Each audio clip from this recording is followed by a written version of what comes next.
KayaFM 95.9. This is the Fat Joe Morning Show. We're hanging out with Jonathan Harris from Thought 24. What's it like being part of the big Media 24 juggernaut? I mean, they dominate. I mean, I think they correct me, man. I'm sure they control 80% of the print market out there. I never like to use the word dominate or control. They dominate. they own. They control. They're very successful.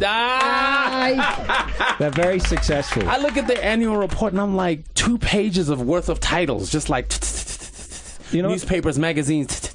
They're very good at identifying great titles, and their portfolio is a strong portfolio. And I think what they did with Thought 24 was a smart thing because, you know, in this environment, especially when we're competing with the internet, less so in South Africa than we are in Europe and the US. Yeah. But knowledge is power. I mean, it's a cliche, but all cliches are true.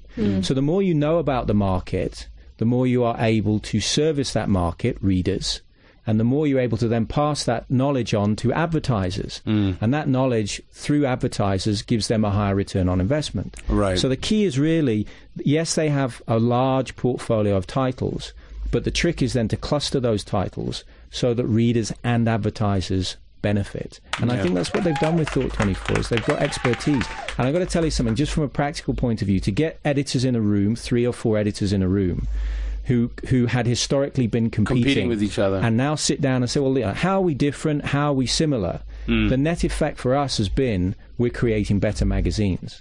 And if we create better magazines, what do? We create better experiences for our readers. And that's really what we're all about, is if a reader thinks their magazine gets better and they enjoy it more and it makes them feel nicer, we're doing what we're meant to be doing, which is good publishing. Wow, so cool. Thanks. Are you there permanently for the long haul now, or is it sort of also because you seem to be pretty active with your ideas?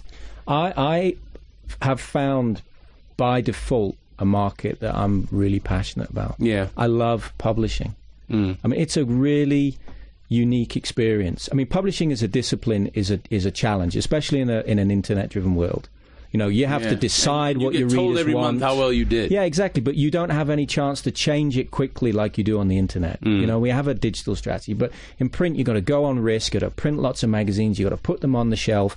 You've got to hope that your readers love them, and then you've got to do it all over again and hope they come back the next month. Yeah. But this, I mean, I was in the UK, and I don't know if you've been following a story recently about a young black South African nurse who was locked in the boot of a car. Yeah. Horrendous story. Yeah. And